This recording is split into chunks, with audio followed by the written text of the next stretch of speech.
پر جو والدین ہیں جو بن چکے ہیں یا جو بننے والے ہیں یا جو بننے کا ارادہ رکھتے ہیں, ہاں کوئی ارادہ تو نہیں نا, ساری آگے نا بیچ میں, اب یعنی یہ سب کے لیے ہے. تو دیکھیں کہ بچوں کی تربیت کیسے ہوتی ہے. یہاں پہ لقمان علیہ السلام نے ان کی حکمت دانائی کی انتہا اگر جاننی ہے ان نصیحتوں سے جان لیجیے. انہوں نے اپنے بیٹے کو 10 نصیحتیں کی. جس والد نے جس والدہ نے اپنے بچوں کو یہ 10 باتیں ان کی تربیت میں شامل کر لی, ان کو یہ اس پر تربیت کرنے کی کوشش کر لی, آپ یقین کیجئے اگر اس کے بعد اس کے بچے اولاد اس کی اچھی نہ بھی ہوئی, نیک نہ بھی ہوئی, تو اس بندے کا والد اور والدہ کا حق ادا ہو گیا. یہ اللہ تعالیٰ کے یہاں سرخرو ہوگا, کیونکہ سارے بچے تو اچھے نہیں ہوں گے نا, سارے بچے تو اچھے نہیں ہوں گے نا. اس لیے لوگ کہتے ہیں کہ بچے زیادہ ہونے چاہیے, کچھ نہ کچھ تو اچھے نکلیں گے. اگر 2 ہی ہوئے تو اچھے نہ نکلے تو بہت نقصان ہے بھائی, خسارہ بہت ہے واللہ. 8 10 12 بچے ہوں اور میں سے اگر 1 2 ہی اچھے نکل آئیں تو کتنی غنیمت ہے. اس لیے ہم کہتے ہیں کہ بچے زیادہ ہونا یہ فیملی پلاننگ ہے. 1 2 بچے اٹھا کے بندہ کہ میں فیملی پلاننگ کر رہا ہوں تو بات ہی نہیں بنتی ہے. تو لقمان علیہ السلام نے 10 نصیحتیں کون سی کی, آئیے ذرا پڑھتے ہیں اور بس دل میں بٹھا لیجئے. یہ تربیت کی چیزیں ہیں, یہ وہ علمی نکات اور موتی ہیں جو آپ کو سبحان اللہ قرآن میں ہی ملیں گے, اس کے علاوہ کہیں نہیں ملیں گے. لقمان علیہ السلام نے سب سے پہلے اپنے بیٹے سے کہا, اللہ تعالیٰ فرماتے ہیں وَإِذْ قَالَ لُقْمَانُ لِابْنِهِ وَهُوَ يَعِظُهُ, اپنے بیٹے سے کہا اور وہ اپنے بیٹے کو نصیحت کر رہے تھے. ایک ایک لفظ قابل غور ہے. وہ اپنے بیٹے سے بات کر رہے تھے, لیکن کس انداز میں. ہم اپنے بچوں سے جب بات کرتے ہیں تو ہمارے کئی انداز ہوتے ہیں. پیار محبت کا انداز, پیار محبت کا اتنا انداز, اتنا لاڑ پیار کہ بچوں کی خاطر کبھی ہم ان کو بالکل دین سے دور کر دیتے ہیں.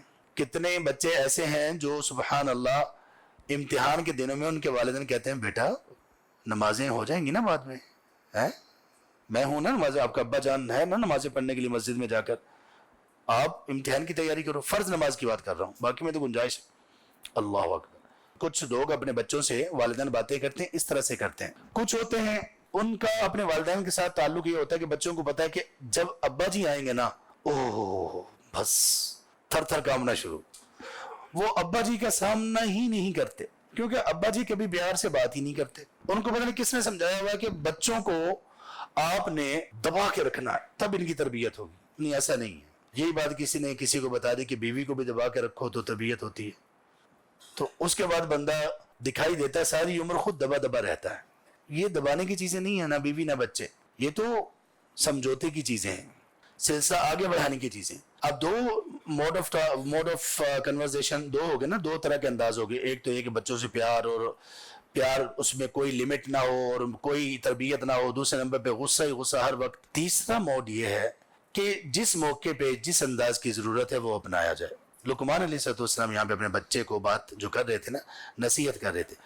اچھا, کچھ والدین کی نصیحت بھی جب ہوتی ہے تو نصیحت بھی صحیح شدید غصے میں ہوتی ہے.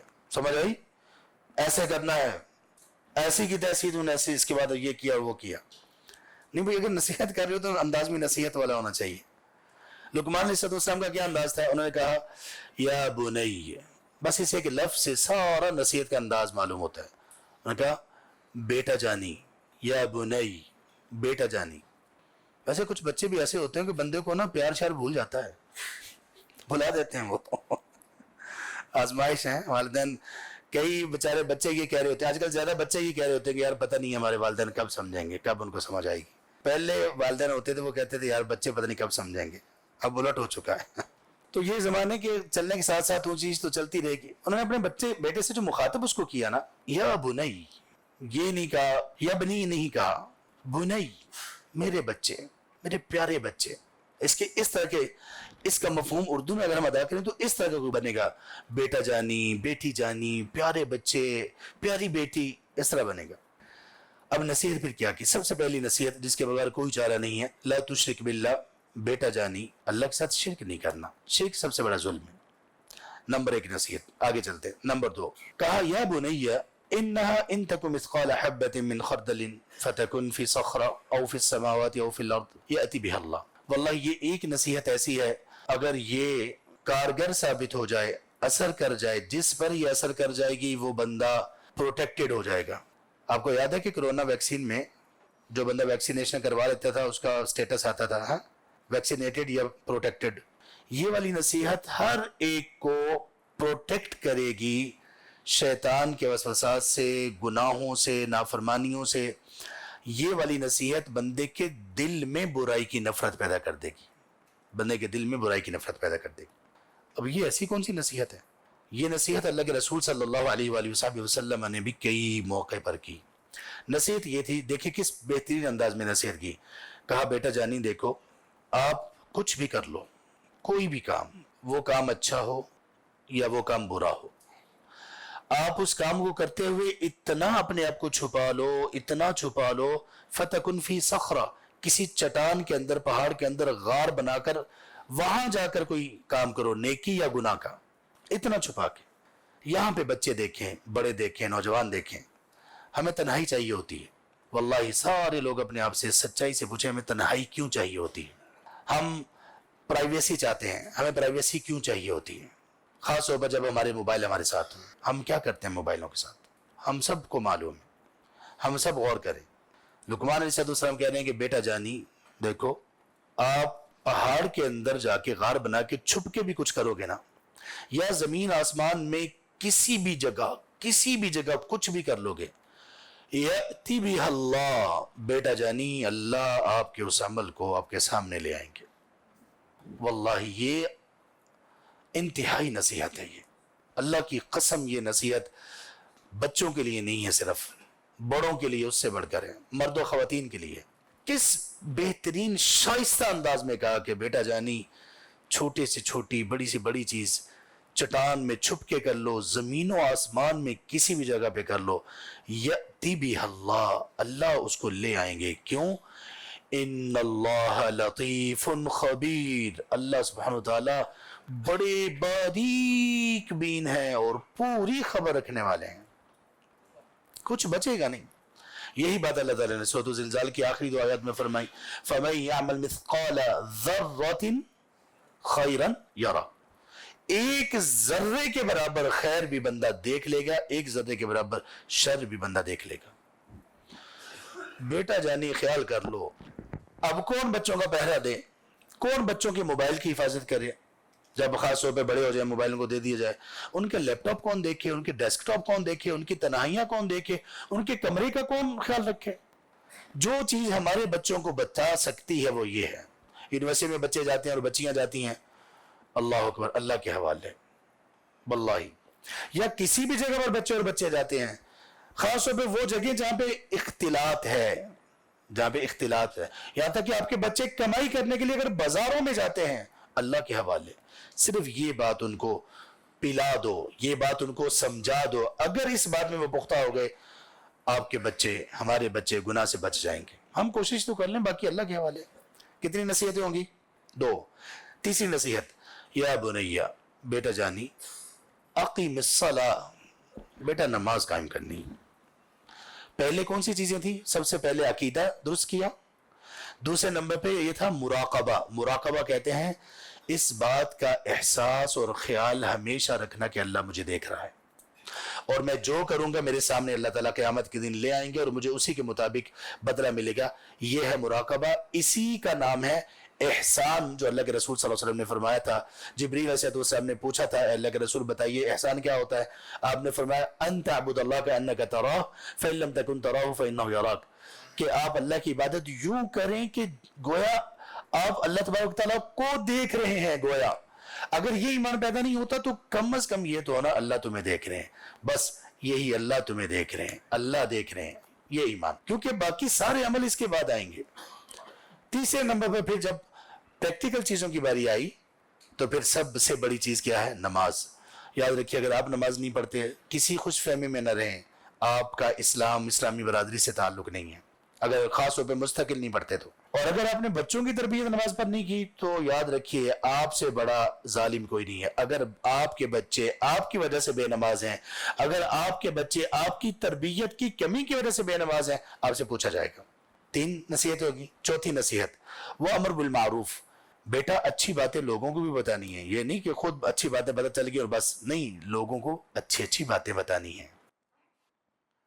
یہ وہ نظام ہے، یہ سابقہ انبیاء سے چلتا آ رہا ہے۔ امر بالمعروف نہی عن المنکر کا نظام جہاں پہ ختم ہوگا کولیپس کر جائے گا، معاشرہ گر جائے گا، گھرانے خراب ہو جائیں گے، ملک خراب ہو جائیں گے، بربادی بربادی ہوگی، جہاں پہ نصیحت کا، امر بالمعروف اور نہی عن المنکر کا سلسلہ ختم ہو جائے۔ آپ کر کے دیکھ لیں، آپ تجربہ کر لیں، آپ پڑھ لیں، آپ کے پاس جتنے بھی وفادار لوگ ہوں آپ کے ساتھ کام کرنے والے، آپ صرف ان کو اچھی باتیں کہنا اور بری باتیں سے روکنا ختم کر دیں۔ اعتماد آپ کو 100% نہیں 1000% آپ کو ان پر اعتماد ہے، کچھ دنوں، کچھ ہفتوں، مہینوں کے بعد آپ دیکھیں گے کہ سب خراب ہو گیا۔ 4 نصیحتیں ہوگی۔ 5ویں نصیحت وَنْہَ عَنِ الْمُنْکَر، بیٹا جانی آپ نے برائی سے رکنا بھی ہے، خود لوگوں کو بھی روکنا ہے اچھے انداز میں۔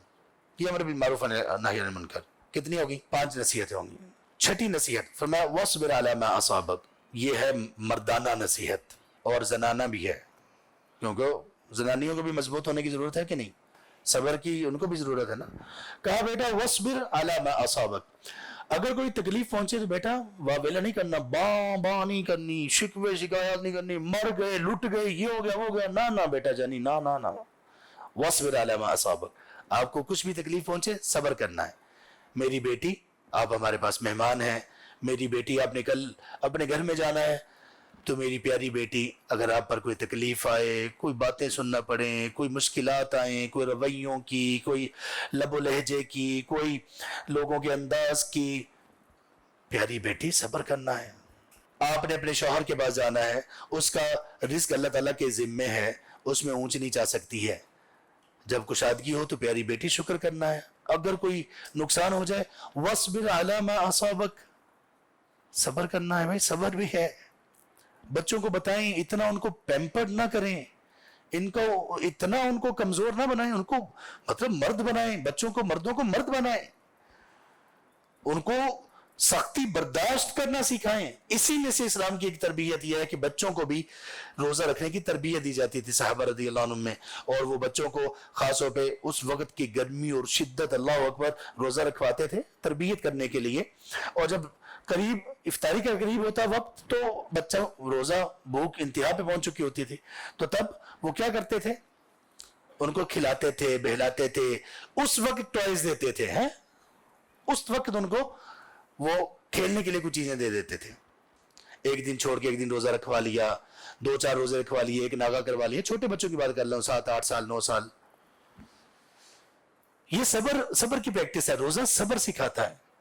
آپ کے بچے کو کسی نے اسکول میں مار لیا، بچہ روتا روتا گھر آیا، ایک طریقہ یہ آپ کو مارا، کس نے مارا، ایسی کی تیسی، اپنے حسب ذائقہ گھر سے کوئی چیز نکالو، گن یا اینٹی ایئر کرافٹ گن، جا کے سکول ہی اڑا دو، یا پھر اپنے حسب ذائقہ ماں اور باپ جا کے ایسی کی تیسی پھیر دو اسکول میں۔ نہیں، جاننے کی کوشش کرو کہ کیا ہوا ہے، لیکن بچے سے بولو بیٹا، بچے آپس میں لڑ پڑتے ہیں، مار بھی پڑتی ہے، کوئی بات نہیں ہے۔ ہمارے والدین تو یہ کہتے تھے گھر شکایت لے کے نہیں آنا، باہر مار کھائی ہے، گھر آ کے شکایت لاؤ گے نا، گھر سے بھی مار پڑے گی، تو ہم اپنے معاملات باہر ہی سلجھا لیتے تھے۔ اس کا نتیجہ ویسے یہ نکلتا تھا کہ بندہ یہ کہتا تھا یار گھر میں معاملہ نہیں جانا چاہیے، کیونکہ والدین یہ سمجھتے ہیں کہ تمہارا ہی قصور ہوگا۔ تو بچوں کو سکھائیں کہ تکلیف آ سکتی ہے، زندگی ہے، آگے زندگی بڑھے گی، تنگیاں بھی ہیں، آسانیاں بھی ہیں، بیماریاں بھی ہیں، سب چیزیں ہیں۔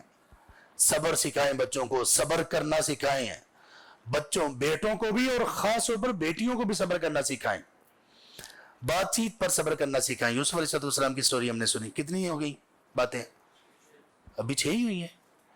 7ویں بات، اچھا یہ سب جو باتیں ایک میں 4 باتیں بتائیں، ایک آیت میں 4 باتیں، نماز قائم کرنا، امر بالمعروف نہی عن المنکر اور صبر کرنا۔ اس کے آخر میں پھر انہوں نے اپنے بیٹے سے کہا ان ذالک من عزم الامور، بیٹا یہ جو چاروں چیزیں ہیں نا، یہ بڑے بڑے لوگوں کی چیزیں ہیں، یہ بہت ہمت والے لوگوں کی، اور جو بڑے بندے جو اپنے ارادوں کے پہاڑ ہوتے ہیں نا، یہ اس طرح کی چیزیں ہیں۔ اور اہل علم نے یہ بھی لکھا کہ وَاصْبِرْ عَلَىٰ مَا أَصَابَكَ، اس لیے بھی کہا کہ جب بیٹا آپ امر بالمعروف نہی عن المنکر کا کام کرو گے نا، لوگوں کو اچھی باتیں بتاؤ گے، بری باتوں سے روکو گے، تو پھر ہر جگہ سے آپ کو پھولوں کے حال نہیں پڑیں گے، پھر لوگ کچھ آپ کو تکلیف بھی دیں گے۔ تو اس دین کی راہ میں تکلیف آئے تو بیٹا کیا کرنا ہے، صبر کرنا ہے۔ تو ہر اعتبار سے صبر سکھائیں۔ 7ویں نصیحت، یہ وہ چیز ہے جہاں سب سے زیادہ لڑائیاں ہوتی ہیں گھروں میں، خاص طور پہ خواتین کی۔ کہا ولا تصعر خدك للناس، لوگوں کے لیے اپنے رخسار کو کھینچو نہیں. رخسار کھینچنے کا کیا مطلب ہوتا ہے؟ اس کا ایک مطلب تو ہے اعراض کرنا، اور اس کا ایک مطلب یہ ہوتا ہے جب لڑائی ہو رہی ہو نا آپس میں، مردوں کی بے شک ہو رہی ہو یا خواتین کی ہو رہی ہو، اور کوئی چیز بس نہ پڑے نا، کوئی بندہ کہے کہ اب میں کیا بات کروں، تو وہ اپنی رخسار کو کھینچتے ہیں. کہا بیٹا یہ نہیں، لوگوں کے لیے یہ نہیں کرنا. دیکھیں تربیت کا معیار ہے نا، ایسے نہیں کرنا، اپنے رخسار کو کھینچنا نہیں ہے. یہ بھی کبھی کبھی تکبر کا انداز ہوتا ہے، کبھی کبھی جان چھڑانے کا بڑا عجیب و غریب یہ انداز ہوتا ہے. بیٹا ایسے نہیں کرنا. ولا تصعر خدك للناس، لوگوں کے لیے نہیں کرنا تو اپنے گھر میں، گھر کے افراد کے لیے کرنا چاہیے. نہیں کریں گے. کتنی نصیحتیں ہوگی؟ 7. 8ویں نصیحت، ولا تمشي في الارض مرحا، بیٹا جانی زمین پر اکڑ کے نہیں چلنا. بچے اکڑ نہیں ہونی چاہیے. اب بیٹا بیٹی تم نے اکڑ نہیں چلنی، تمہاری چال میں بھی اکڑ نہ ہو. پہلے اس سے پہلے والی جو 7ویں نصیحت تھی وہ کس بارے میں تھی؟ جسچرز میں، چہرے کے خد و خال میں بھی اکڑ نہیں ہونی چاہیے. اور اس میں ہے زمین پہ اکڑ کے نہ چلو، تمہاری چال ڈھال میں بھی اکڑ اور تکبر نہیں ہونا چاہیے. عاجزی سکھائیں اپنے بچوں کو. کیوں؟ ان اللہ لا يحب كل مختال فخور، اللہ تعالیٰ اس بندے کو جو متکبر ہو اور فخر کرنے والا، تکبر کرنے والا ہو، اللہ اس کو پسند نہیں کرتے. کہتے ہیں مختال کہتے ہیں اس کو جس کی چال میں تکبر ہو، اور فخور کہتے ہیں اس کو جس کی بات چیت میں تکبر ہو. بیٹا جانی آپ کی نہ چال میں تکبر ہونا چاہیے نہ بات چیت میں تکبر ہونا چاہیے. اس آیت میں پیچھے دونوں یہی چیزیں تھی نا. اپنے رخسار کو نہ کھینچو لوگوں کے لیے، ایسے رخسار نہ کھینچو لوگوں کے لیے، اعراض نہ کرو لوگوں سے، نہ ہی زمین پر اکڑ کر چلو، کیونکہ یہ دونوں انداز اللہ کو پسند نہیں ہے. یہ نہیں کہا کہ بیٹا مجھے پسند نہیں ہے.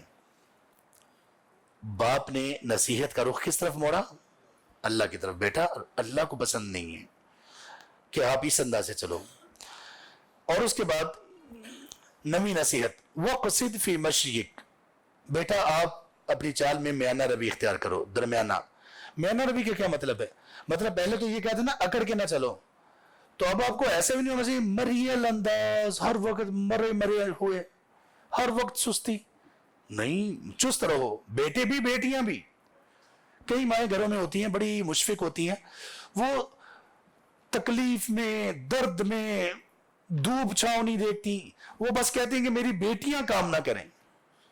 اللہ کی بندی، اللہ کی بندی، اپنی بیٹیوں کو کام کرواؤ، ان سے اپنی بیٹیوں کی تربیت کرو. یہ تربیت کا ہے. ایسی تربیت نہ کرو کہ بس یہ گھر میں کام نہیں کریں گی، بس جب کوئی جاب وغیرہ لگی پھر کیا کریں گی؟ پھر بھی تو کام کرنا ہے نا. پیسوں کے لیے کام اگر کریں گی، محنت کریں گی، دوڑ دھوپ کریں گی، تو گھر میں بھی کریں، تاکہ آگے گھر جا کر وہ اپنے شوہر کے لیے بھی آسانی پیدا کریں. کتنے گھروں میں معاملات کی خرابی اس وجہ سے بھی آتی ہے کہ بیٹیوں کو ان کے ماں نے کچھ بھی نہیں سکھایا ہوتا. گھر کے کام کاج بھی ہیں بھائی، سارا کچھ کرنا ہے. تو چال میں میانہ روی کیا ہے کہ اکڑ بھی نہیں ہونی چاہیے اور بندے کو اتنا سست بھی نہیں ہونا چاہیے. کام کرنے کا انداز، طریقہ، سلیقہ یہ تو ہونا چاہیے. اور آخری نصیحت دیکھیے کیسی کمال کی نصیحت ہے. اس کو کہتے ہیں تربیت، اس کو کہتے ہیں پرسنالٹی امپروومنٹ، اس کو کہتے ہیں بندے کی شخصیت کا بننا، مرد ہو یا خاتون. کہا وَغْضُضْ مِن صَوْتِكَ، بیٹا جانی اپنی آواز کو دھیما رکھ کے بات کرنی ہے. اپنی آواز کی پیس اور والیوم دھیما رکھنا ہے، دھیما، درمیانہ. اتنے آرام سے بھی نہیں بولنا لوگوں کو بات سنائی نہ دے، اور گلا پھاڑ کے نہیں بولنا. اللہ اکبر. والیوم تک سیٹ کیا ہے ہمارا قرآن نے. آپ دیکھیں کہ کتنی لڑائیاں ہیں صرف والیوم بڑھانے کی وجہ سے ہوتی ہیں. آواز بڑھتی ہے لڑائی شروع ہو جاتی ہے. پہلے کام ٹھیک چل رہا ہوتا ہے، گزارا ہو رہا ہوتا ہے لڑائی کا نا، لڑائی ایک عام نارمل موڈ پہ ہوتی ہے. جیسے کسی ایک کی آواز اونچی ہوتی ہے، او غراتا ہے بندہ، او ایسی تیسی، اگلے بندے کو پھر غصہ آ جاتا ہے. گھروں میں بھی ایسا ہی ہوتا ہے. پھر کچھ بندے ہوتے ہیں اتنی زور سے غراتے ہیں کہ آواز کانپنا شروع ہو جاتی ہے، ساتھ خود بھی کانپنا شروع ہو جاتے ہیں. بھئی یہ کون سی غرغراہٹ ہے بھئی؟ اور سارا غرانا پورے کا پورا شیر یہی گھر پہ بننا ہے، آپس میں ہی شیر چیتے سارا کچھ یہی بننا ہے.